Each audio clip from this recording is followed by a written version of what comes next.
प्रेमी भगवत भक्तिप्रेमी सुहृदजन हो. जवळजवळ 3 शनिवारनंतर म्हणजे पाऊण महिन्यानंतर आपण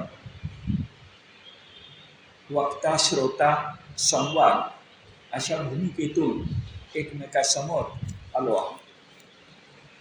मागच्या खेपेला भागवतामध्ये आपण ज्या एका भक्तश्रेष्ठाच्या कर्तृत्वापाशी होतो तो भक्तश्रेष्ठ म्हणजे राजा अंबरीश.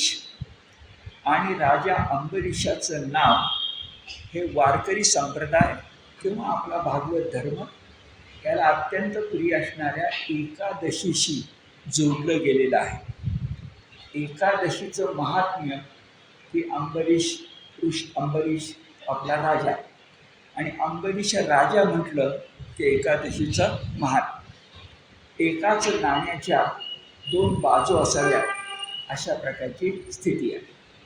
तो जो धागा होता तो थोडासा प्रथम बघूया आणि मग आपलं जे 9वं स्कंध चाललेलं आहे, 9वा स्कंध चाललेला आहे, त्यात योगायोग आपला असा चांगला आहे की आज रामनवमीचं पूर्वसंध्या आहे.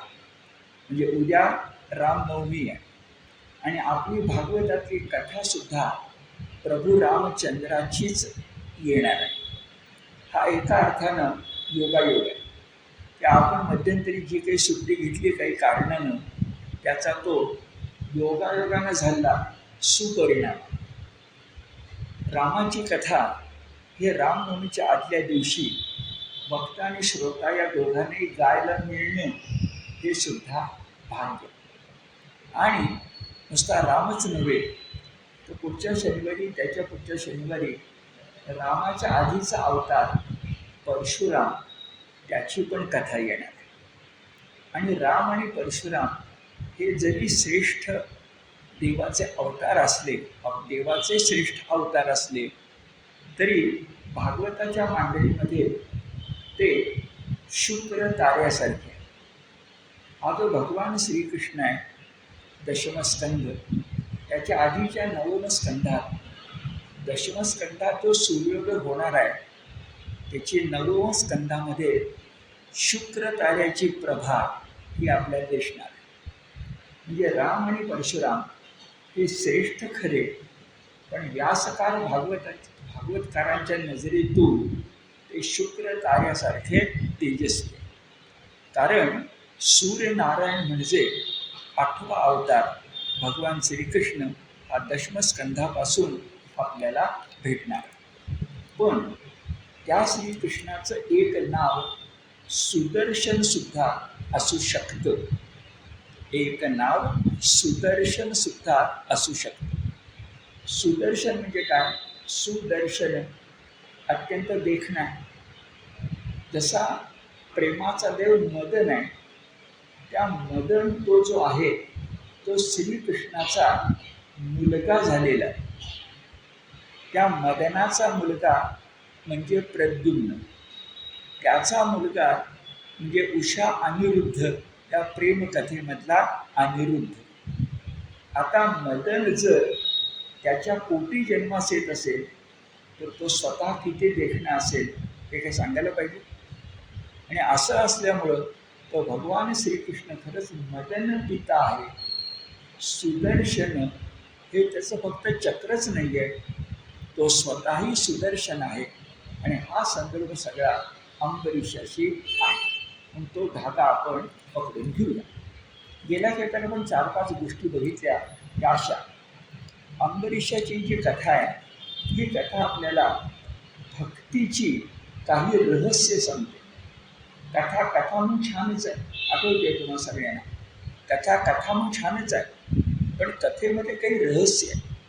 पहिलं रहस्य असं की अंबरीश फक्त एकादशी व्रत करत नव्हता, फक्त नामस्मरण करत नव्हता, तर त्याची जी इंद्रिय होती म्हणजे डोळ्याला दिसणारी 5 इंद्रिय आणि विषय तन्मात्रा या अर्थानं सूक्ष्म इंद्रिय आणि 11वं अंतःकरण म्हणजे मन.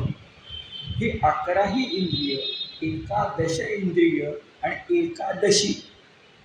तर एकादश इंद्रिय त्यानं भगवंताच्या ठाई लावली होती. हे पहिलं रहस्य सविस्तर आपण बघितलं की डोळ्यांनी भगवंताचं रूप पाहावं, कानांनी भगवंताचा गुणानुवाद ऐकावा, मुखानं भगवंताचं संकीर्तन करावं, हातानं भगवंताची पूजा अर्चा करावी, पायानं देवालयापर्यंत जावं, हातानं देवालयाच्या प्रांगणाची स्वच्छता करावी, हातानंच देवालयाच्या प्रांगणामध्ये सदा संमार्जन करावं.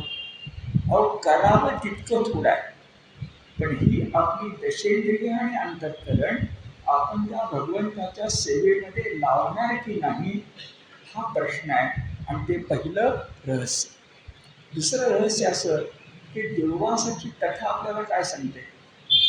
हा ऋषी दुर्वासच का असावा, तर दुर्वास शब्दाचा असाही अर्थ घेता येतो. वास म्हणजे वासना आणि दुर्वास म्हणजे दुर्वासना. तुम्ही जर एकदा अंबरीश झाला, अंबरीशाचा अर्थ काय. अंबर म्हणजे आकाश, ईश परमेश्वर. त्या भगवंतासारखे जर तुम्ही मनानं व्यापक झालात तर दुर्वास म्हणजे दुर्वासना तुम्हाला कोणताही त्रास देऊ शकत नाही. हे या कथेचं रहस्य. पुन्हा दुर्वासनेमधली सगळ्यात शिरोभूत अशी वासना कुठली असेल. अगदी वासना वाईटच, पण अधिक वाईट कुठली वासना असेल तर अहंकार. मी कोणीतरी आहे. मला सांगा, दुर्वासना याच दुर्वासनेनं पछाडले नव्हतं का. नाहीतर राजानं एकादशी व्रत करून पारण्याच्या आधी तुम्ही या, आपण एकत्र भोजन करू, इतकंच आपलं निमंत्रण दिलं असताना मुद्दामून स्नान करताना उशीर करायचा आणि त्याची एकादशी बुडेल कशी, त्याला पुण्य मिळणार नाही कसं, ह्याचा विचार करायचा. ही दुर्वासना पण आहे आणि अहंकारही आहे. कथा आपल्याला सांगते की दुर्वास नको म्हणजे ते दुर्वासना नको. राजाला त्रास देण्यासाठी दुर्वासानं आपली जटा आपटून भगवान श्रीकृष्णाचं एका अर्थानं अनुकरण नकल, जटा आपटून एक भयानक स्त्री निर्माण केली, जिला कृत्या असं म्हटलं गेलंय. ती कृत्या म्हणजे काय बरं, काय रहस्य आहे. तुमच्या माझ्या जीवनामध्ये येणारी दुर्वासनेतली कृत्या म्हणजे कारण नसताना दुसऱ्याशी कर्कश बोलणं. ही तुम्हाला मला छळणारी कृत्या आहे. माणसानं दुसऱ्याशी गोडच बोलावं. गोड बोलता येत नसेल तर कर्कश तरी बोलू नये. कर्कश बोलण्याचा कुणाला फायदा आहे ना तुम्हाला, कारण तुमचंच नाही म्हटलं तरी आपल्या भाषेत रक्तदाब वाढू शकेल आणि दुसऱ्याला तर त्रास होईलच होईल. म्हणजे ना मला फायदा ना दुसऱ्याला फायदा. तरी ती कृत्या कर्कशा वाणी आपल्याजवळ सहजपणे येते. जशी दुर्वासानं जटा आपटून नको ती कर्कशा कृत्या निर्माण केली. आणि जर तुम्ही खरोखरच दुर्वासना मुक्त झालात, कर्कशा वाणी मुक्त झालात, दशेंद्रिय एकादशी इंद्रिय भगवंताला अर्पण करते झालात, तर तुम्हाला सुदर्शनाचं भय नाही नव्हे, सुदर्शन तुम्हाला अभय देतं. अंबरीशाला अभय होतं आणि दुर्वासाना भय नव्हतं. हे काय नकारार्थी, हे काय होकारार्थी. आणि हे सुदर्शन कोण, तरी सुदर्शनचं म्हणजे फक्त चक्र नव्हे तर साक्षात सुदर्शन, मदनाचा पिता. त्याच्यासारखा देखणा तोच. अनन्वय अलंकाराचं उदाहरण. तो आठवा पण आहे आणि सतत त्याला आठवावं असा तो आहे. त्याला आठवल्यानंतर इतर अवतारांचं विस्मरण होतं. इतकं त्याचं स्मरण बळकट आहे.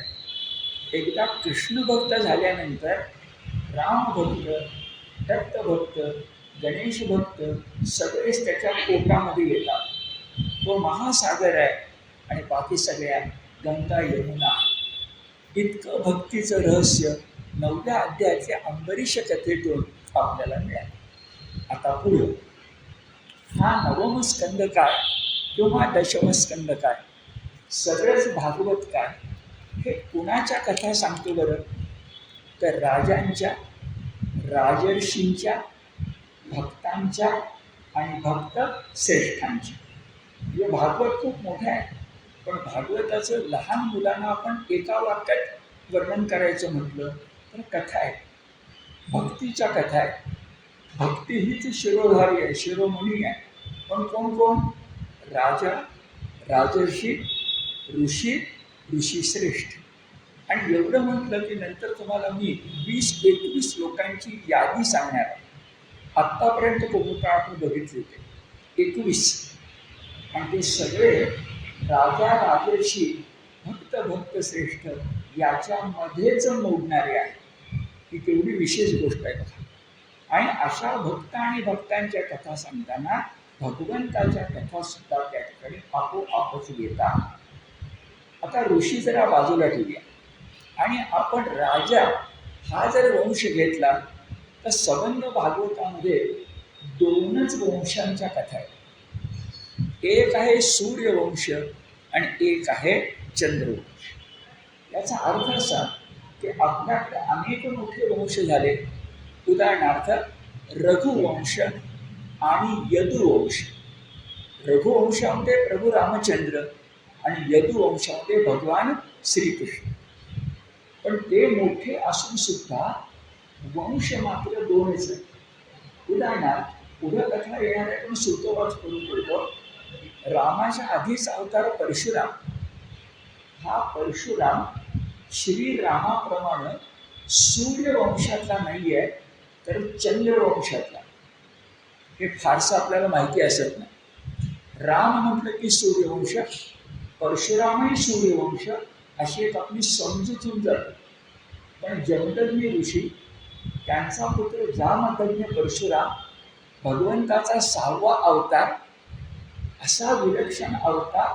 इदं ब्राह्मण इदं क्षात्रम, म्हणजे ज्याच्यापाशी ब्रह्मतेज पण आहे आणि क्षात्र तेज पण आहे, आणि दोघांनीही आपापल्या मर्यादेत राहिलं पाहिजे, ही त्याची शिकवण आहे. त्याच्या मुखामध्ये 4 वेद आहेत, ब्राह्मण, आणि पाठीशी धनुष्यबाण आणि हातामध्ये परशु आहे म्हणजे क्षात्र. पण परशु कुठे चालवायचा हे परशुरामाला कळतं, आणि ब्राह्मतेज कुठं प्रकट करायचं हे परशुरामालाच कळतं. जरी त्याचं नाव परशुराम असलं तरी, श्रीराम नसलं तरी. हा राम असा विलक्षण आहे, श्रीरामाच्या आधीच आहे की त्याची ताकद एक मोठी आहे. मुख्यतः भगवद्गीता सांगते ते तारतम्य. सहस्रार्जुन दत्तभक्त असेल, क्षात्र तेज असताना चुकीचा वागत असेल तर त्याचे 1000 हात तोडलेच पाहिजेत, इतकं ब्राह्मतेज त्याच्यापाशी आहे. पण हे क्षात्र तेजाने सगळी पृथ्वी आपण जिंकली. चला, सहस्रार्जुनाच्या मुलांच्या ऐवजी आपणच राज्य करू, अशी मर्यादेचा अतिक्रम तो करत नाही. उलट सगळी जमीन दान करून टाकतो आणि दान न केलेली जमीन नव्यानं निर्माण करतो, ज्याला कोकण भूमी, चिपळू, महेंद्र पर्वत असं म्हणतात. समजून घेऊया मर्यादा. मला तर असं वाटतं भगवान रामाचं नाव मर्यादा पुरुषोत्तम आहे. हा पूर्ण पुरुषोत्तम आहे, पण या पूर्ण पुरुषोत्तमाच्या मागं आणि मर्यादा पुरुषोत्तमाच्या मागं एक अमर्याद पुरुषोत्तम आहे, एक अमर्याद पुरुषोत्तम आहे, आणि तो म्हणजे परशुराम. पुढच्या रामाला आणि कृष्णाला, म्हणजे रामकृष्णांना भारतीय संस्कृतीचं वरदान कुठल्या गंगोत्रीतनं मिळालेलं असेल तर भगीरथाचा संबंध येणार आहे, तर ती गंगोत्री परशुराम आहे. हे सगळे आपण नंतर बघूच. पण मूळ मुद्दा असा की वंश दोन, एक सूर्यवंश, चंद्रवंश. त्यातला चंद्रवंशातला परशुराम वगैरे नंतर घेऊया. आत्ता सूर्यवंशाकडे जाऊया. आणि सूर्यवंशातलाच सूर्यवंशातील म्हणजे उद्या ज्याचा जन्म, उद्या ज्याची नवमी, आणि स्वतंत्र भारतात 500 वर्षानंतर त्याला राहायला घर मिळाल्यानंतर आपण साजरी करतो आहोत ती दुसरी रामनवमी आहे. पहिली गेल्या वर्षी केलीच. ही द्वितीय रामनवमी समोर असताना रामाची कथा. पण गंमत बघा, त्या रामाच्या कथेच्या मागं एक रघुवंश मधला रघु उभा आहे, एक भगीरथ उभा आहे, ज्याने गंगा नदी खाली पृथ्वी तलावर आणली. जे रामाचे पूर्वज कोण? राजा दिलीप. रामाचे पूर्वज कोण? रघु. दशरथ सुद्धा आपल्याला फार माहिती नाही आहे, पण त्याचं नाव दशरथ असायचं कारण तो एकटा रथात बसला तरी 10 रथात बसलाय काय अशी त्याची ताकद होती. आणि रथी, महारथी, अतिरथी त्यांचं काही गणित आहे. एकट्यानं 1000वर लढणारा, एकट्यानं 10,000वर लढणारा. पण ज्याला ठिकाणी गणितच चालत नाही, जो रथी, महारथी, महारथी करणे शब्द आठवतो का बघा. रथी, महारथी, भीष्म, अतिरथी, आणि त्यांच्या पलीकडचा कोण असेल तर दशरथी म्हणजे दशरथ. आपलं काय झालंय, आपण दशरथीतला तो ई विसरल्यामुळं दशरथ हा कोणी पराक्रमी राजा होता, ज्याच्या पोटी रामाने जन्म घ्यावा असा पराक्रमी राजा होता, हे आपल्याला विसरायला झालंय. आणि फक्त कैकेयीच ऐकणारा दशरथ हा आपल्याला माहिती झाला आहे. पण आधी दशरथ इंद्राला मदत करतो म्हणून राम रावण युद्धामध्ये वनवासी रामाला रथ नसतो, रावणापाशी दिव्य रथ असतो. तेव्हा इंद्र मातली नावाच्या आपल्या सारथ्याला रथ देऊन रामाच्या मदतीला पाठवतो. त्या रामाच्या वडिलांनी दशरथानं इंद्राला मदत केलेली. इतका पुढचा भाग आहे राम रावण युद्धात. तर आपल्याकडचा दशरथ सुद्धा आपल्याला समजला पाहिजे, तो नंतर. पण दशरथाच्या आधी कोण कोण बरं, तर हा जो रघुवंश आहे हा रघुवंश मूळचा नाही आहे. तर भगवद्गीतेत ज्याच्यामध्ये उल्लेख आलाय ते नाव भागवतानं दिलंय ते म्हणजे इक्ष्वाकु वंश. आता गीता आठवता, मनु आठवा, वैवस्वत आठवा, आणि इक्ष्वाकु हा शब्द गीतेमध्ये आलेला आठवा. हा इक्ष्वाकु नाव जरा उच्चारायला कठीण आहे, पण इक्ष्वाकु वंश म्हणजेच रघुवंश, म्हणजेच दशरथ वंश, म्हणजेच रामाचा वंश. आणि मुळात तो कोणता? सूर्यवंश. सूर्यवंशच का? तर अहो रघु काय, दशरथ काय, यांचा पराक्रम हा सूर्यासारखाच आहे ना. आणि सूर्याचं नाव वैवस्वत आहे, आणि याचंही मनूचं नाव, ज्या मनूच्या पोटी जन्म असले ते वैवस्वत मनूच आहे. म्हणजे वैवस्वान म्हणजे सूर्य, म्हणजेच इक्ष्वाकु, म्हणजेच रघुवंश, थोडक्यात सूर्यवंश. आता रामकथेकडं जेवढं आपल्याला जाता येईल तेवढं आपण जाऊया, पण भागवताचं शिस्त सोडूया नको. तर या दृष्टिकोनातून काहींच्या कथा मला तुम्हाला थोडक्यात का पण सांगितल्या पाहिजेत आणि रामकथेकडे जावं लागेल. कारण त्या सांगितल्याशिवाय जाणं बरोबर नाही. भागवताची शिस्त हवे. कोण कोण आहे बरं रामाच्या आधी? तर सूर्यवंश. सूर्यवंशामधला इक्ष्वाकु, या इक्ष्वाकूचा, इक्ष्वाकू राजाचं नाव आहे, याचा पणतू म्हणा, पणतू, त्याचं नाव आहे सगर. पुढे सागर वगैरे कथा येणार आहेत, त्याचा संबंध इथून सुरू होतो. त्याचं नाव सगर असं आहे. तो सम्राट आहे, त्यानं अश्वमेध यज्ञ केलेला आहे, राजसूय यज्ञ केला आहे, आणि या अश्वमेध राजसूय यज्ञामध्ये जो अश्व सोडला जातो त्याला अडवलं तर युद्धाला निमंत्रण अडवलं नाही तर त्याला पुढं परवानगी, जे ते राज्य त्या सम्राटाचं झालं. अशा वेळेला बाकीचे राजे राहिले बाजूला. आपला जो इंद्र आहे तो सद्गुण आणि दुर्गुण यांचं मिश्रण आहे, हे तुम्हाला माहितीच आहे. इथे तसंच आहे. या इंद्राच्या मनात सम्राट सगराबद्दल मत्सर उत्पन्न झाला. इक्ष्वाकू कुळातला हा राजा उद्या इंद्रपद पण मिळवेल, आणि म्हणून त्यानं काही कारण नसताना अश्वमेध राजर्षी यज्ञाचा जो अश्व होता तो चोरून नेला, आणि चोरून घेऊन एका ऋषींच्या आश्रमामध्ये बांधून ठेवला. म्हणजे पाहुण्याच्या काठीनं साप मारायचा. आपल्याला काय करायचंच नाही, आपल्याला नकोय राज्य, पण हे उत्पन्न होऊन उपयोगी नाही. आणि बांधला कुठे बरं, तर जे मोठे मुनी आहेत कपिल मुनी, त्या कपिल मुनींच्या आश्रमात नेऊन बांधला. सदर पुत्र अश्वरक्षणासाठी होते. त्यांना भ्रांती झाली, भ्रम झाला की ज्या अर्थी कपिल मुनींच्या आश्रमात आपला अश्व बांधलेला आहे त्या अर्थी कपिल मुनींनीच अडवला.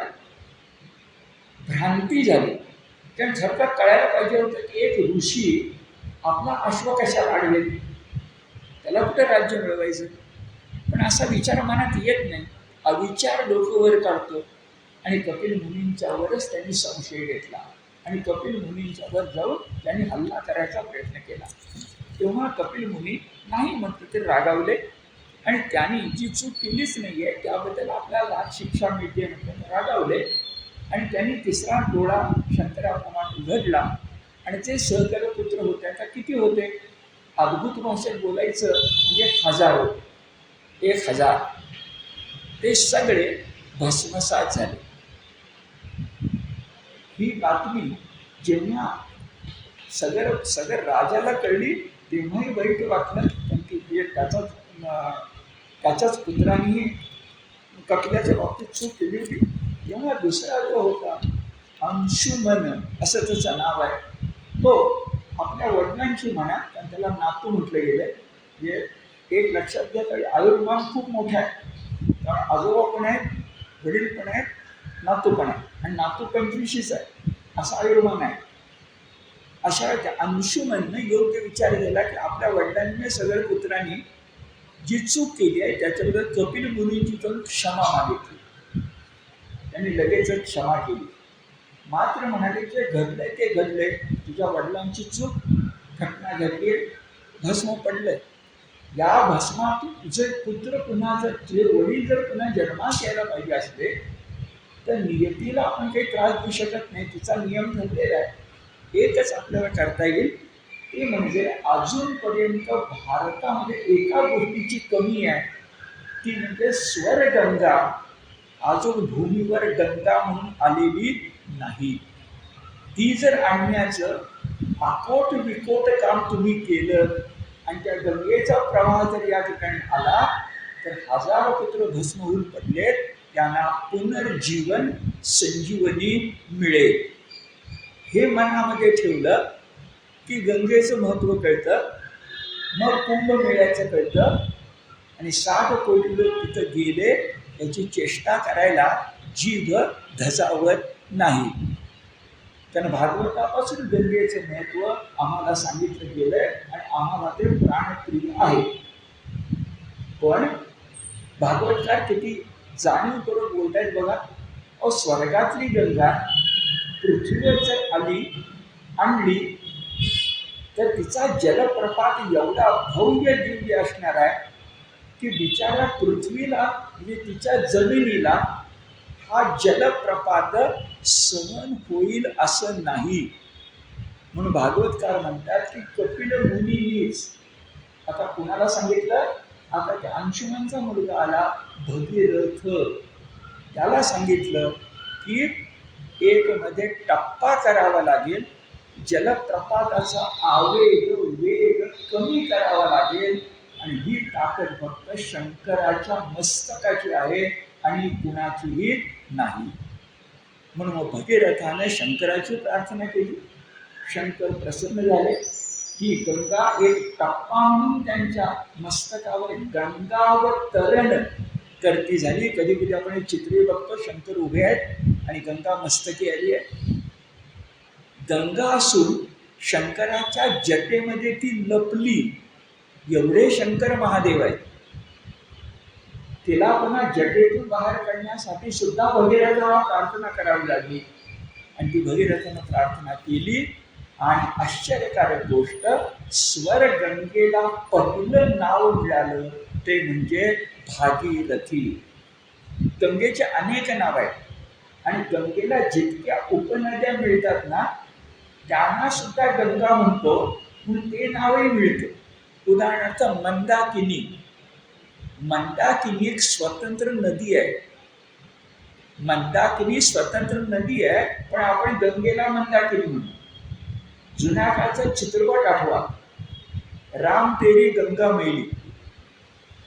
चटकन त्यावेळी मलाही वाटायचं रामाचा आणि गंगेचा संबंध काय, शरयूचा आहे. पण आपण गेलो की आता कळतं शरयू काय, तमसा काय, सगळ्याच नद्या गंगेच्या उपनद्या आहेत.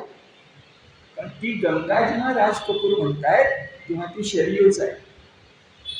हे ध्यानामध्ये येतं, कारण गंगेला कुठलंही नाव द्या, आपल्या मुळामुठ्या सुद्धा स्नान करायला लागल्यानंतर हरगंगे भागीरथी अशाच होतात. इंद्रायणी सुद्धा हरगंगे भागीरथी अशीच होती.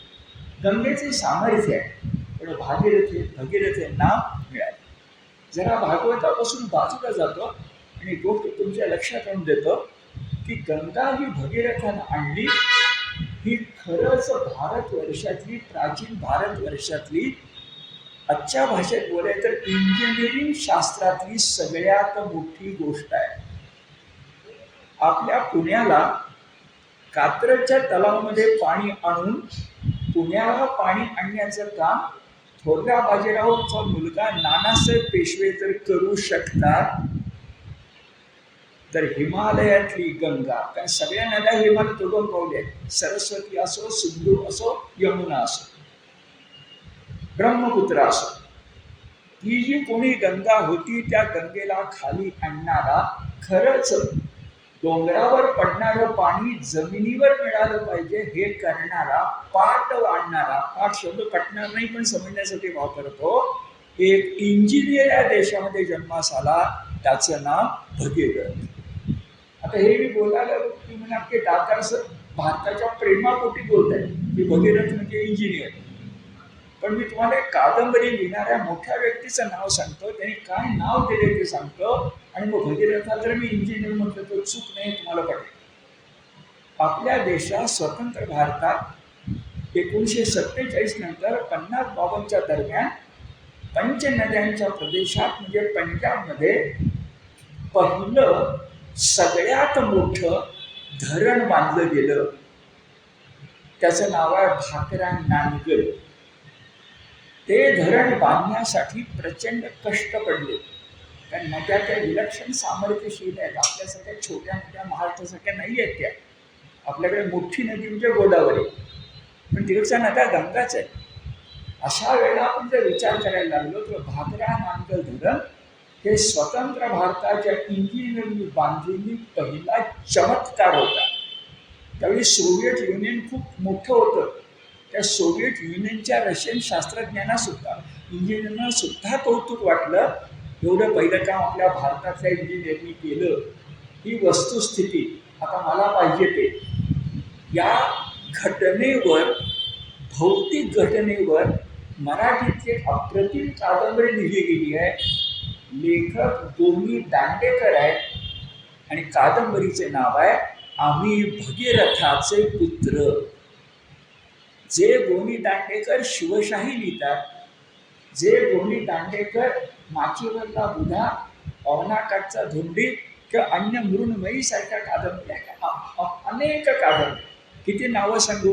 गोनी दांडेकरांच्या कादंबऱ्यांची संख्या 100च्या घरात आहे. पण त्यात एक कादंबरी इंजिनियर लोकांच्या असावी. शिवकारावर ठीक आहे, पण भारतातल्या इंजिनियरवर नाव काय लिहिलं, आम्ही भगीरथाचे पुत्र. कवीला जे दिसतं ती संस्कृती असते. आणि संस्कृती ही भागवतातही आहे आणि गोमी दांडेकरांच्या भगीरथाचे पुत्र यामध्ये आहे. म्हणून गीता धर्मात आपण भागवत सांगतो. आपल्या लक्षात आलं की भगीरथ आणि भागीरथी यांचं मोठं काय.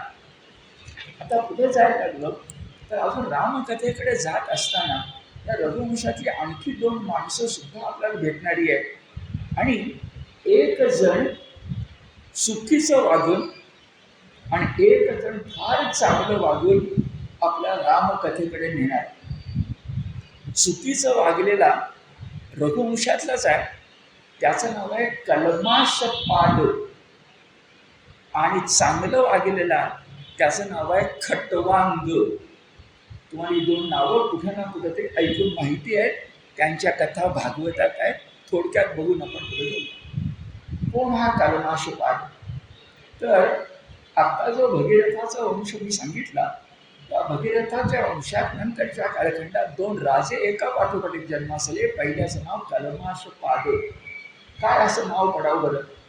तर हा मूळचं त्याचं नाव कलमाशपाद नाही आहे, तर मूळचं त्याचं नाव सौदास असं.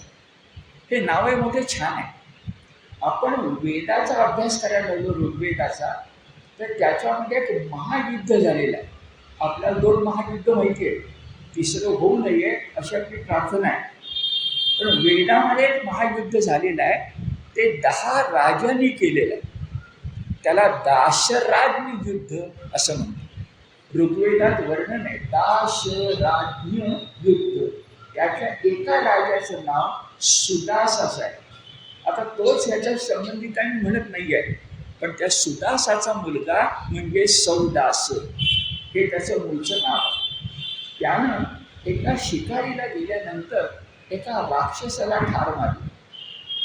ठीक आहे, पण त्या राक्षसाचा भाऊ या सौदास राजावर संतापला आणि याचा बळी घेण्यासाठी त्याने कपट केलं.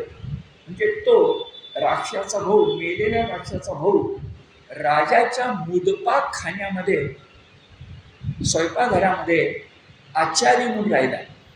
आणि त्याने एक दिवस वेळ साधून वसिष्ठ ऋषी राजाकडे जेवायला आले असताना त्यांच्या ताटामध्ये अभक्ष वाढलं.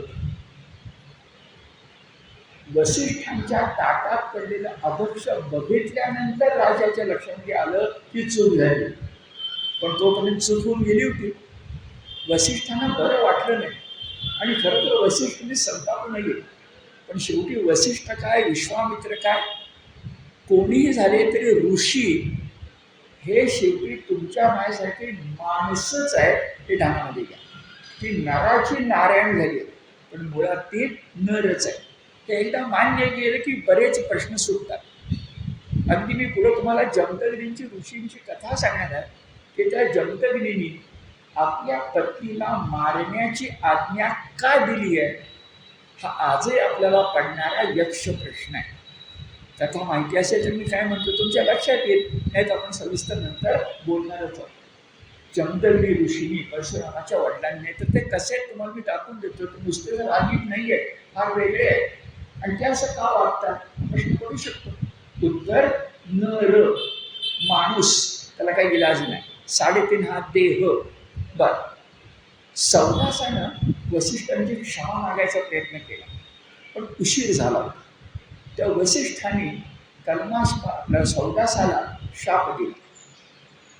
तो शाप पुरा होतो न होतो तोपर्यंत सुदास राजानं चिडून वसिष्ठांना सांगितलं, तुम्ही काय मला शाप देता, मीच तुम्हाला शाप देतो.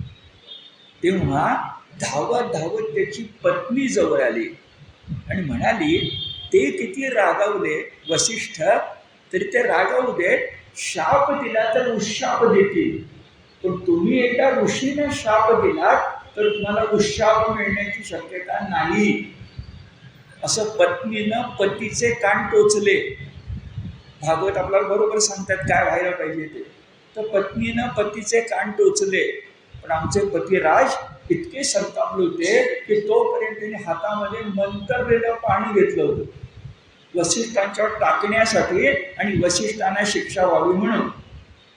आता पत्नी सांगते ते बरोबर पटलं, कान टोचले गेले, चूक झाली, आता हे पाणी टाकलं पाहिजे.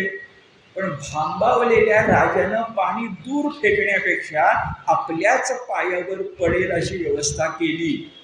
म्हणून त्याचे पाद किंवा चरण थोडे कल्मश म्हणजे काळे कुळकुळीत म्हणजे कल्माश पाद झाले. तसं वागू नये याचे उदाहरण.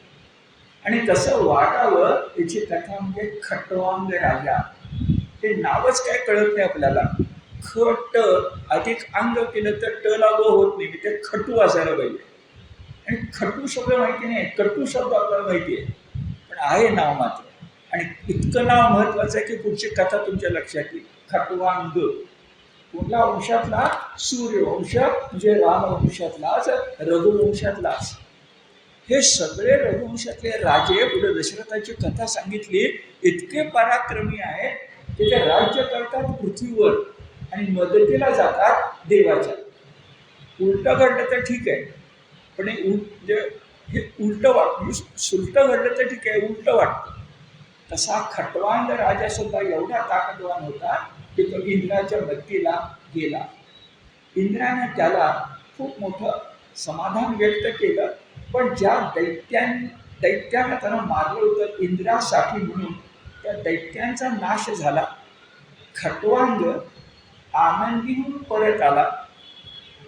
त्याला असं वाटलं की आपलं आयुष्य खूप मोठं आहे, आपण पुण्यही पण मिळवलेली आहे, अशा वेळेला आपलं आयुष्य सुदीर्घ असू शकेल.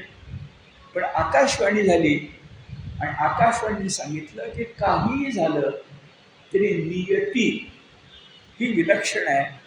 नियती बदलायची ताकद फक्त परमात्म्याच्या ठिकाणी आहे.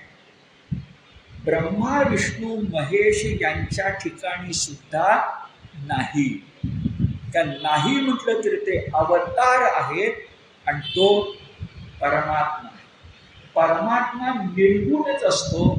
सगुण अवतार झाला की विशुद्धाचं शबल झालं. आणि लक्षात ठेवायचं, त्या परमात्म्याची जी इच्छा असते त्याला नियती म्हणतात. देवाची इच्छा सुद्धा नव्हे, परमात्म्याची इच्छा. आणि पुढे सांगायचं ते लगेच सांगतो, पण एकनाथांसारखे संत तुम्हाला मला सांगतात की भक्ती अशी जादू आहे की भक्ती भगवंताला वश करते.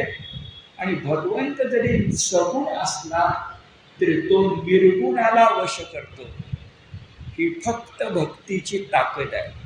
नाहीतर परमात्म्याची नियती बदलण्याची ताकद भक्तीशिवाय शक्ती कोणाचीही नाही. हा भागवताचा निष्कर्ष आहे. गीता म्हणते मा मनुस्मर युद्धच, मी शेवटचा आहे असं भगवंत सांगतात. ते सांगणारे भगवंत सगुण आहेत. गीता कृष्णाची आहे, भागवतही कृष्णाचं आहे. ती भक्ती आपल्याला शिकवते. पण तिथंच थांबू नका. ती एक भक्ती आहे जी परमात्म्याची नियती सुद्धा बदलू शकते, असं खटवांग राजाच्या कथेतून भागवतकार सांगतात. आणि मी तुम्हाला एकनाथांचा चरणच सांगणार आहे. भागवतकार काय सांगतात?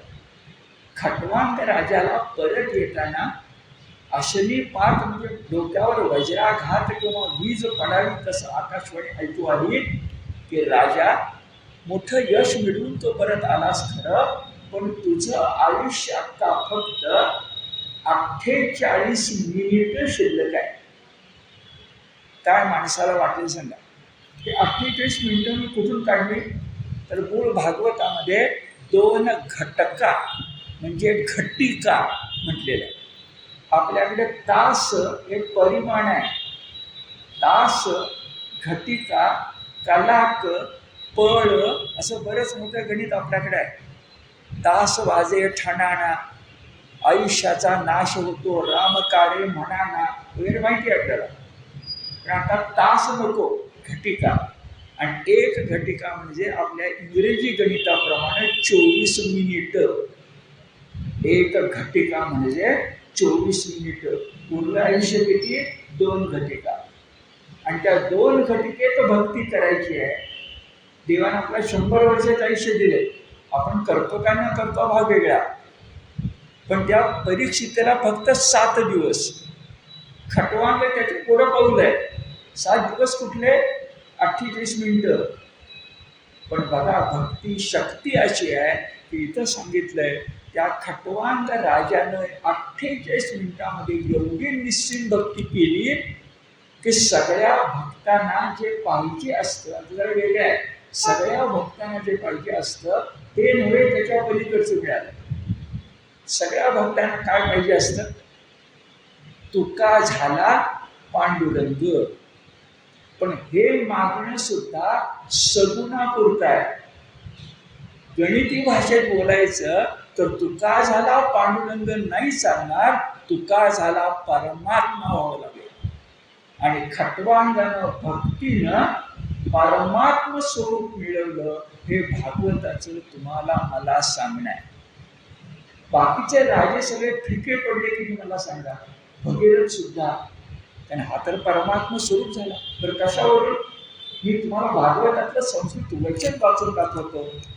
यत्तद् ब्रह्म परम सूक्ष्म अशून्यम शून्य कल्पितम भगवान वासुदेवेति यं गृह्णन्ति ही सात्विकाः.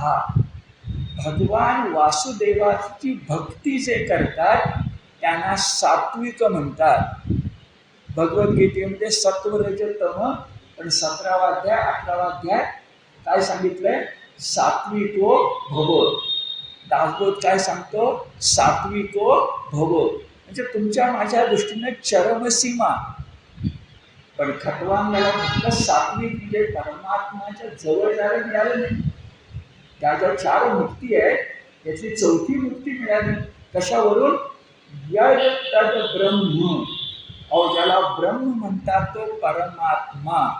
यत्तद् ब्रह्म सूक्ष्म. विचार करा, परमात्मा सूक्ष्मतम आहे, डोळ्याला न दिसणार आहे, वाणीच्या पलीकडचा आहे, अपरिमेय आहे, सूक्ष्म सूक्ष्मतमम. आणि फार सुरेख शब्द भागवतकारांचे आहे, अशून्य शून्य कल्पितम. सगळ्या जगाच्या गणिताची निर्मिती भारतातल्या ऋषींनी दिलेली आहे. ती म्हणजे शून्याचा शोध. शून्य नसेल तर दशम नाही, आणि दशम नसेल तर गणित नाही. त्या शून्याचा शोध भारतीयांनी लावला आहे. पण लगेच सांगतात जे शून्य हे अशून्य होतं त्याला परमात्मा म्हणतात. इथं भागवत आहे. शब्द बघा, यत्तद् ब्रह्म परम सूक्ष्मम अशून्यम शून्य कल्पितम. मला फार आनंद होतो. अहो, शून्य सुद्धा कल्पना आहे.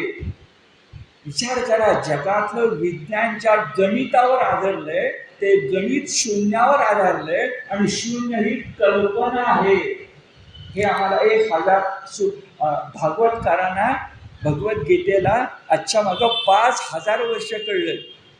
म्हणजे शून्यही कळलंय आणि शून्य नसणं म्हणजे काही कळलं. याला विज्ञानाच्या पलीकडे जावं लागतं. शब्द आहे शून्यम. शब्द बघा, सूक्ष्म अशून्यम शून्य कल्पितम तद वासुदेवो. सगळं भक्तीच्या अंगानं आलं. आता हे झालं इसवी सन पूर्व 1000. पण इसवी सनाच्या 16व्या शतकात शिवछत्रपतींच्या पूर्वी 10 वर्ष, तुकाराम रामदासांच्या पूर्वी 10 वर्ष या महाराष्ट्रात एक विलक्षण व्यक्तिमत्व होऊन गेलं. ज्याचं नाव ज्ञानेश्वरांचा अवतारच आहे, आणि ते म्हणजे संत श्रेष्ठ एकनाथ. त्या एकनाथाने एका अभंगामध्ये वर्णन केलंय आणि तुम्हाला मला विश्वास दिलाय. एका जनार्दने भोग प्रारब्धाचा हरी कृपे त्याचा नाश आहे. मला वाटतं, आणि सुप्रीम कोर्टाचा निकाल नको आहे आम्हाला. काय शब्द आहेत? एका जनार्दने भोग प्रारब्धाचा. आठवा, संचित प्रारब्ध क्रियमान. सगळं का चाललंय? प्रारब्ध. का चाललंय? संचित. का चाललंय? सत्वीने लिहिले म्हणून. याला घाबरायचं? छे, एका जनार्दनी भोग प्रारब्धाचा हरी कृपे त्याचा नाश आहे. तुमचं प्रारब्ध देवाला भोगावं लागेल आणि तुम्ही या जन्मातून सुद्धा मोक्ष मिळेल. फक्त भक्ती करा. आणि शब्द काय आहे? होते नाहीये, असेल नाहीये, म्हणजे भूतकाळ नाहीये आणि उद्याचा वायदा नाहीये. एकनाथासारखा संत, संसारी संत, प्रपंच परमार्थाचा समन्वय करणारा संत, तुम्हाला मला आदर्श वाटेल असा संत छाती ठोकपणे सांगतोय, एका जनार्दनी भोग प्रारब्धाचा हरी कृपे त्याचा नाश आहे. आणि ही आपली श्रद्धा आहे. म्हणून भागवत आणि भगवद्गीता हे आमचे मानदंडच नाही आहेत, आमच्या हृदयातली ठेव आहे, आमचं अपर हृदय आहे. जेवढं आमचं हृदयाने फुफ्फुस आम्हाला प्रिय आहे, तेवढंच आम्हाला भगवद्गीता आणि भागवत प्रिय आहे. कारण आमचा मर्मबंधातला, मर्मबंध म्हणजे हृदय, मर्मबंधातला ठेवा आहे. तर असा जो रघुवंश आहे, त्या रघुवंशामध्ये आता आपण रामकथेपाशी आलो. आणि ती रामकथा म्हणजे अख्ख्या रामायणाची कथा सांगायची म्हटलं तर कवी कुलगुरू कालिदास म्हणाला, रघुवंशासारखं सुंदर अप्रतिम संस्कृत काव्य लिहिताना की एखाद्या माणसानं होडीमध्ये बसून वल्हवत वल्हवत महासागर करून जायचं म्हटलं तर कठीण आहे. आणि माझ्याजवळ होडी पण नाही आहे, माझ्या 2 हातांनी वल्ली वल्हवत वल्हवत मी जर महासागर करून जायचं म्हटलं तर जितकं कठीण असेल तेवढं रघुवंशाचं वर्णन करणं कठीण आहे. हे कवी कुलगुरू कालिदासाचं रघुवंशाची पहिली प्रस्तावना आहे. मग विचार करा, तुम्ही मी तास 2 तासामध्ये रामकथा सांगायची म्हटलं, कारण उद्या रामकथा आहे, रामनवमी आहे. ही गोष्ट हिंदीतला शब्द म्हणजे गागर में सागर, आणि आपला मराठीतला शब्द शिंपल्यामध्ये समुद्र अशी आहे. पण पुढच्या शनिवारी आपण त्यासाठी प्रयत्न करूया, कारण एकनाथ आपल्या पाठीशी आहे. एका जनार्दनी भोग प्रारब्धाचा हरी कृपे त्याचा नाश आहे. तसंच रामकथा ती मुठीमध्ये आहे.